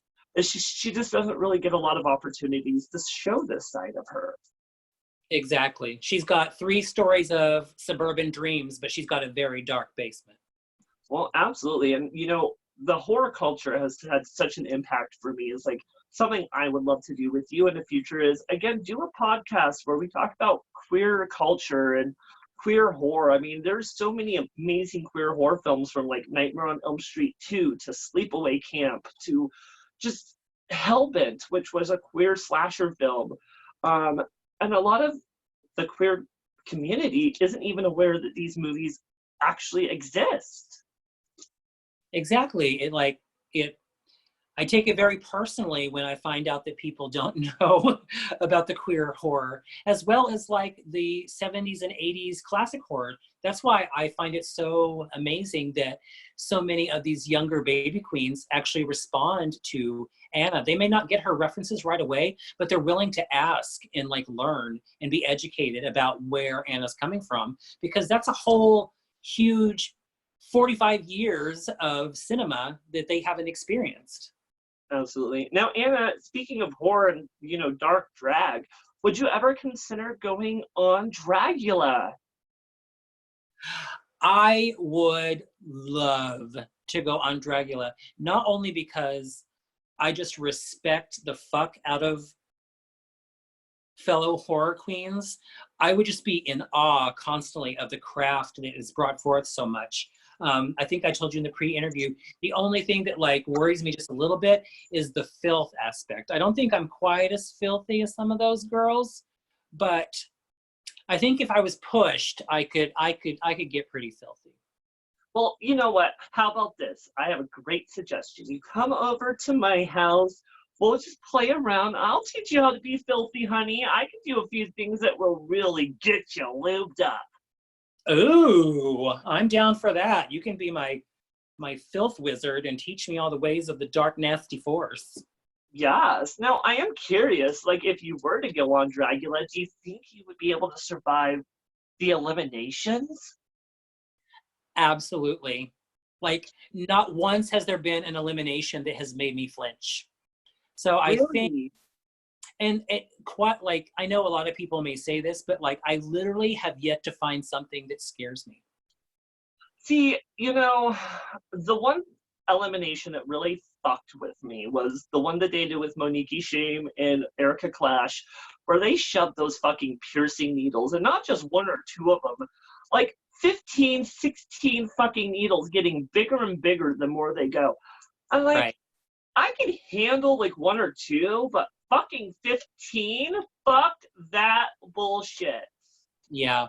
I would definitely try. I mean, because the piercings I've always gotten a huge rush from.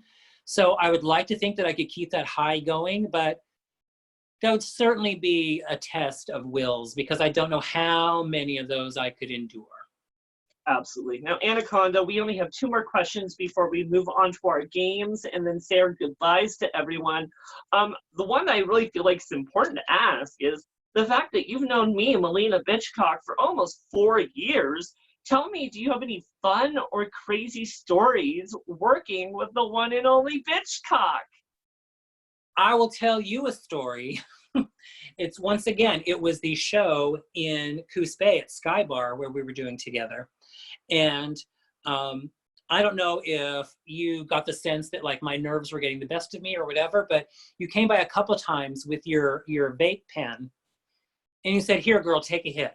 Here, girl, take a hit. It's not strong. Just go ahead and take a hit." About an hour into that show, I felt like the lead actor in Get Out when she hits the spoon and he sinks. Because I was standing in the middle of the dressing room. I felt like I was inside a cage inside of my body, staring at everybody dress and undress. It was like 20 minutes that I didn't move a muscle. I was the most stoned I had ever been in my life. That must have been some good shit right there. I wish I knew what strain that was. I don't know, but it was like, and I'm not usually affected by that way. And I was like, I may never recover. I mean, back then I used to do the oils, which are, whew, will fuck you up if you just do too much of it. But, you know, I'm a professional. I know how to make it work. Now, Yes, you do. perfect. Well, I'm happy you spilled that tea. Now, one more little piece of tea for you to spill.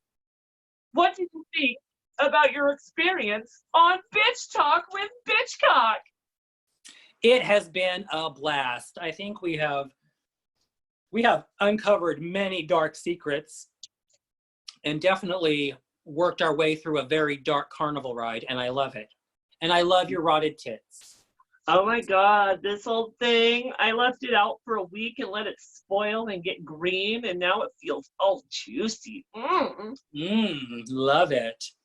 Well, perfect, Ana Khonda. I am so happy to say you survived the main interview of Bitch Talk with Bitchcock, which was so fucking exciting. But don't go anywhere yet, young one, because we are going to play a couple of games. But before we get to that, I just want to make a couple of announcements. If you did enjoy this wonderful episode with the Dark Vixen herself, Ana Khonda, please look down below where you can see in the description her PayPal, Cash App, and Venmo information where you can tip both Ana Khonda and myself for spilling all the tea about drag and life as a drag monster.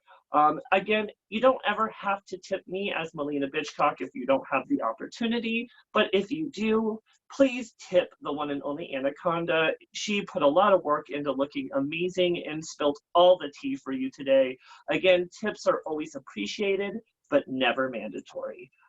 With that said, I'm also excited to say our next episode is episode 31 coming up this Wednesday, where I actually am going to continue the drag monster legacy as I get to interview the one and only Southern Oregon drag monster herself, Aphasia.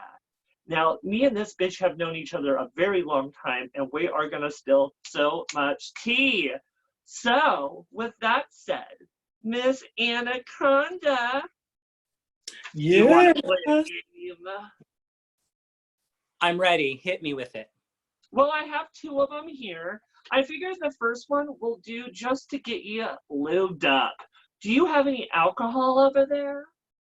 I do. I've got some vodka punch. Well, perfect. This first game is a Bitch Talk with Bitchcock favorite that we like to call Truth or Drink. And how this will work is I'm going to ask you a series of shady questions. And you can either answer truthfully or take a shot. Okay, seems fair. I'm down.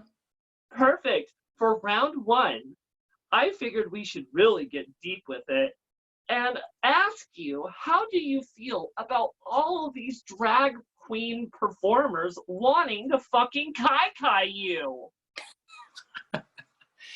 You want to know how I feel about it? I feel the line forms to the left. Let's get it started, because none of you guys say it to my face other than you, Maliena. You're the only one who has said it to my face. So if you want a kai, come one, come all. Yes. And you know, honey, you're a gorgeous boy, and I've never been known to keep my mouth shut unless you're gonna fucking sew it shut. So whenever I have the opportunity to flirt with you, I'm going to. In fact, one of my favorite memories with you, Ana Khonda, was when you were a boy, and it was Diva Disaster's step down as Empress, and she did an underwear auction. And you were, of course, one of our underwear models, and I'm backstage in drag, and you come back, and as I'm like fixing my makeup and my hair, you just drop your pants right there, and I'm just like, ah! And what does Maliena Bitchcock do in that situation? She decides to take a selfie with you in your underwear. That's right. And that selfie is all over the internet. Thank you very much. You're welcome. Well, perfect. For round 2, what would you say is one of the shadiest things you've ever done in drag? A shady thing in drag? Yes, and not just your beard poking through your makeup. Oh, you bitch. Truth. Shady thing I've done in drag. Is it possible that I haven't done a shady thing in drag? I mean, you could be a sweet, angelical queen, but I kind of hope you're not. I mean,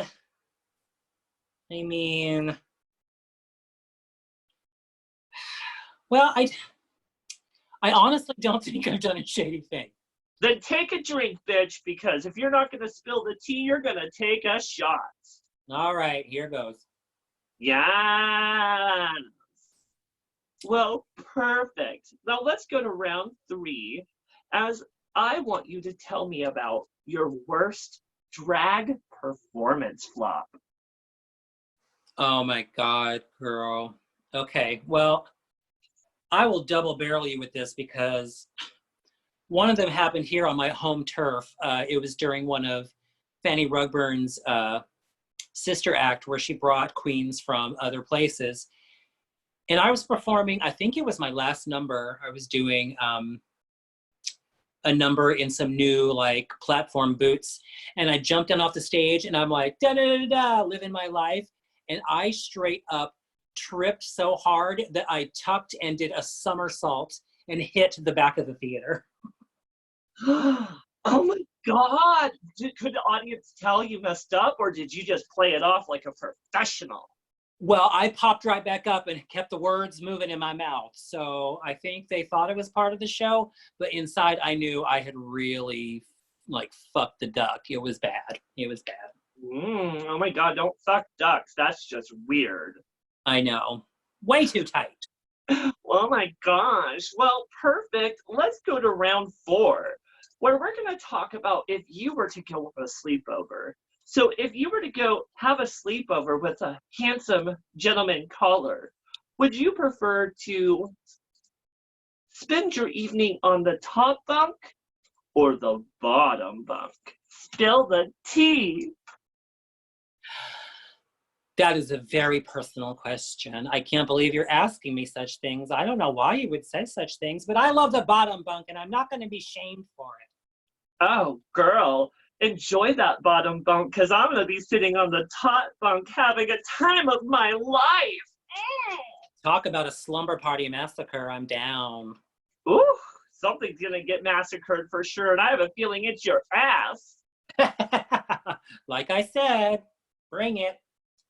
Well, speaking of bringing it, for the last round of Truth or Drink and your last question, what drag queen have you always wanted to kai with? Ooh. Let's see. Well, once again, because we discussed this previously, I know you're taken, but my motto is always Voyeurism is participation. So if I could sit in a dark corner and watch you and your hot significant other go at it, I would be there in a New York minute. Oh, stop it. I mean, do it some more because, bitch, I could be into that. I mean, voyeurism's fun. I, for one, love to be watched. It's one reason I love having public sex. And two, I mean, if I could be getting fucked and be able to watch someone masturbate in a corner, being lustful about watching me getting plowed, I mean, that's fucking hot. So thank you, baby. I love that. You are welcome. Thank you. Well, perfect. And I'm happy you survived our round of Truth or Drink. And because you played that game, I actually created another game just for you, Ana Khonda. I created a game that we are going to call Oh, the Whore.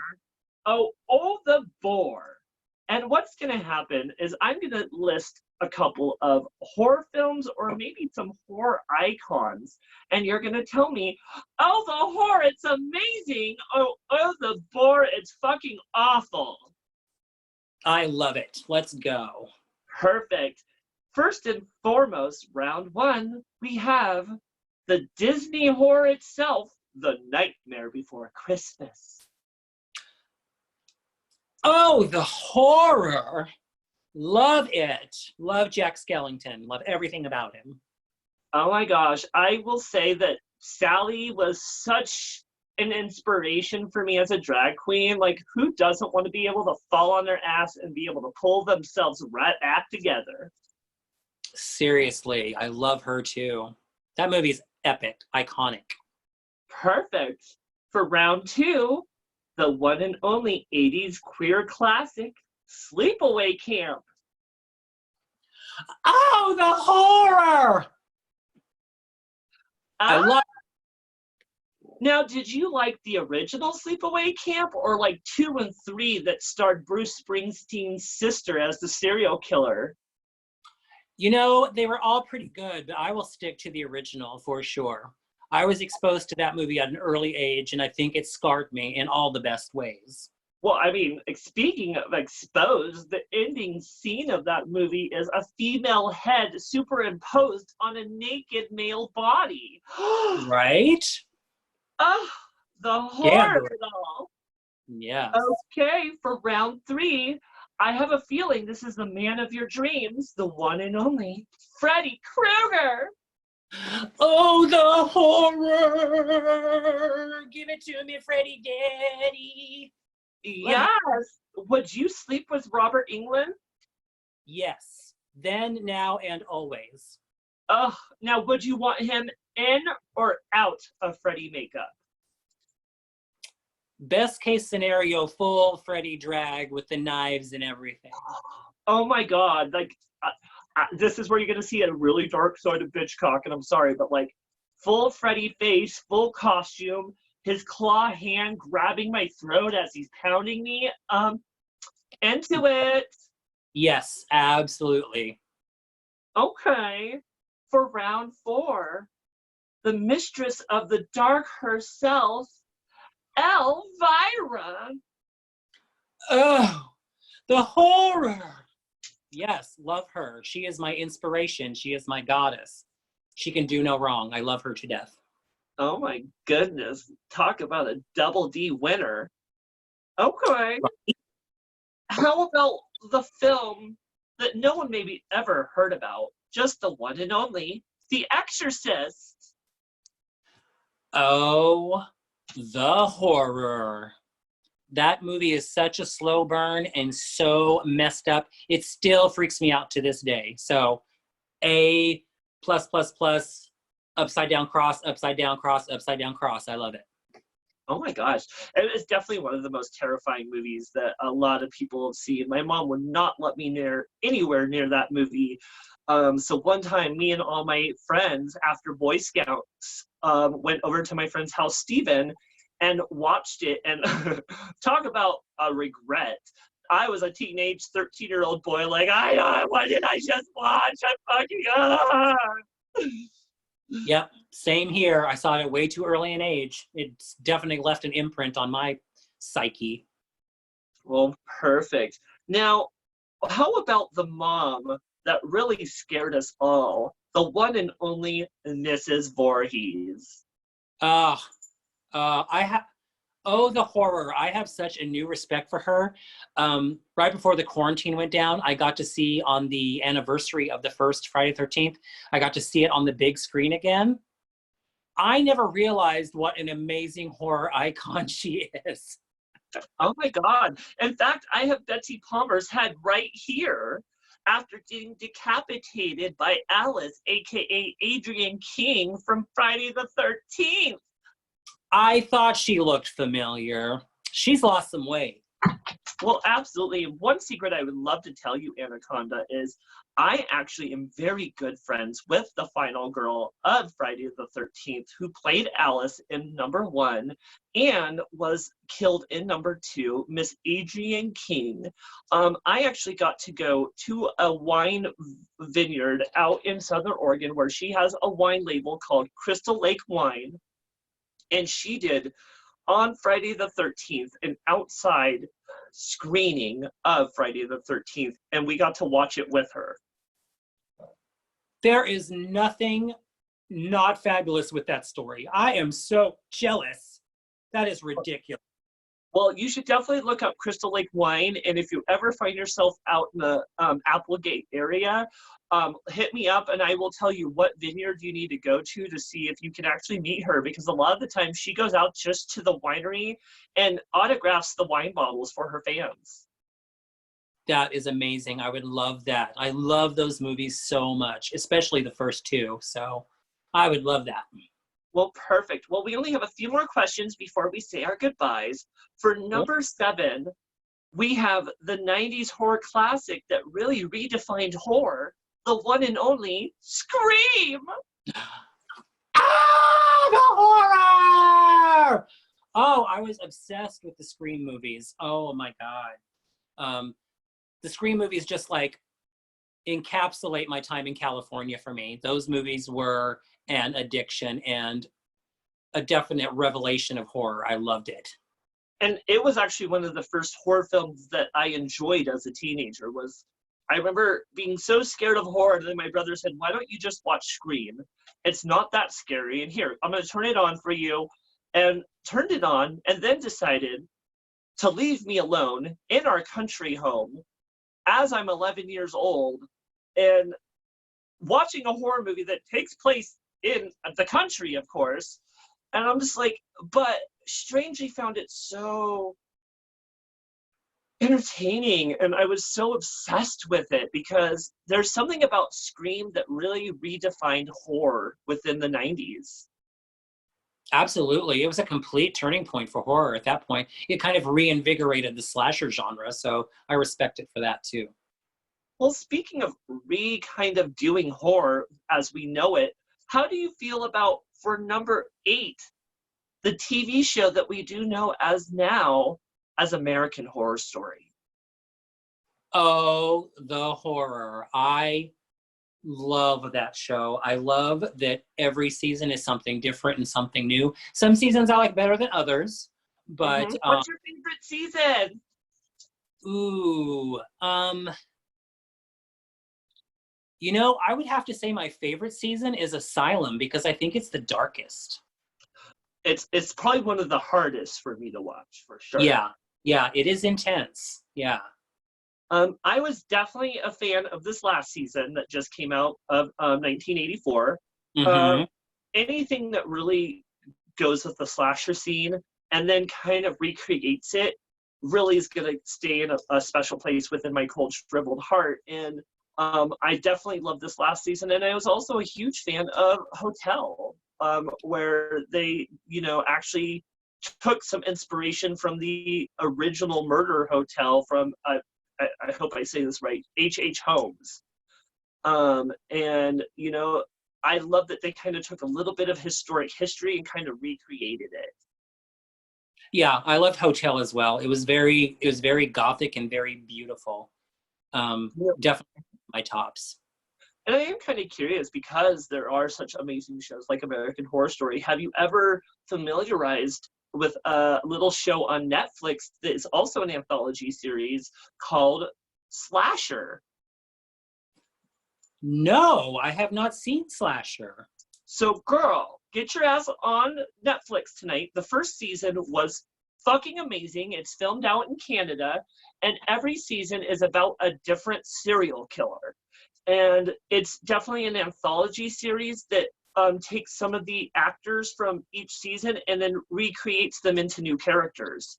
So it's a lot like American Horror Story, but it's really aimed at like the slasher world. So the first season is about the executioner. The second season takes place in the middle of like a frozen desert. And then the third season takes place and the killer is called the Druid. Ooh, that sounds right up my alley. I will start that tonight. You're going to really love it. I can definitely say that you're not going to regret it one bit because it's one of my all-time favorite TV shows right now. And Netflix, if you are watching, fucking get me a season 4 of Slasher ASAP because I fucking need it. Okay, well, we have 2 more questions here, and I felt like we needed to get something a little more pure. So for number 9, tell me how you feel about Scooby-Dooby-Doo. Ah, the horror. Scooby-Doo is what ushered me into ghost stories and wanting to be a ghost hunter. So I have nothing but love for Scooby-Doo. And particularly Velma. I'm right on the same train with you there. It's all about Velma. Absolutely. And again, if you want another suggestion for the horror world, look up the fabulous movie called Saturday Morning Massacre, where it takes a group of ghost investigators that are very similar to the Scooby-Doo gang and puts them in a very realistic horror situation where obviously none of them are probably going to live. Perfect. That's another one I have to add to my list. I know you told me about that one. So I have some catching up to do. And girl, you're making me feel like more of a monster than you, but I am Right? pretty scary. Yeah, you can be scary. Well, perfect, bitch. I have one last question for you for Oh the Whore or Oh the Bore. And we'll see if we can get an Oh the Bore out of you, but I doubt it because it's, again, one of our fabulous men. How do you feel about the movie Freddy versus Jason? Oh, 2 times the horror. Can we have a 3-way? Have Freddy and Jason just banging away at Ana Khonda until she just falls to pieces? Love it, love it, love it. Well, bitch, yeah, I'm sure they can arrange it. I mean, I'm sure they would love to take turns dismembering your thin, fragile little body. That's right. Mm-hmm. Well, Anna, I am so happy to say that you survived not only all of my games, but also survived the entire interview of Bitch Talk with Bitchcock, girl. Yay, I survived. I'm the final girl. Well, for now. Well, bitch, I'm so happy you came on Bitch Talk with Bitchcock and spilled all of the tea. Now, if you really enjoy these episodes, including this fabulous episode with Ana Khonda, again, look down below within the description where you can find Venmo, Cash App, and PayPal information for both Miss Ana Khonda and myself. Again, tipping is always appreciated, but never mandatory. But even if you don't really feel like tipping me today, please throw a little something special at the one and only Ana Khonda. She put a lot of work into her look today and really spilled all of the dark tea. So also, I want you all to pay attention this Wednesday as we do our episode 31 of Bitch Talk with Bitchcock as I interview another drag monster all the way from Southern Oregon, the one and only Aphasia. Now, with that said, I actually just want to take a little special small moment to say how kind of excited I am that today, Ana Khonda, if you did not know this, we just completed episode 30 of Bitch Talk with Bitchcock, which means I have interviewed 30 people since Bitch Talk has happened. Congratulations. We all love that you're doing this. It's an amazing thing you're doing, and I'm so happy that I could be a part of it. So thank you. Absolutely, girl. I'm happy you were able to be number 30, and I just want to reassure all of you as we start returning back to normal life, don't worry. Bitch Talk with Bitchcock is going to continue, but I am going to make a small announcement starting in June, the first week.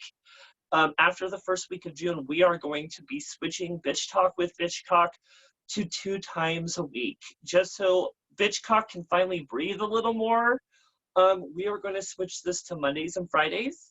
But with that said, don't worry, guys. We have some amazing casts lined up for you for the month of June, especially because June is technically Pride Month and a lot of our prides are being canceled. So I put together some amazing guests from anywhere from the one and only Daphne Bertha Storm to Miss Summer Seasons to even Miss Caress and Slaughter. So guys, definitely make sure to tune in for the episodes coming up in June. And I'm just so excited that we are doing these amazing episodes. Again, Ana Khonda, thank you for coming on the show today. Thank you for having me. Kisses and dark magic. Absolutely. And all of you beautiful people, I can't wait to see you for the next episode, episode 31, this Wednesday with Aphasia. And in the meantime, I hope you all have amazing dark dreams, and I hope you really just stay safe out there. Have fun, you all. Mwah! And I just hope you all have some dark and creepy dreams. Bye.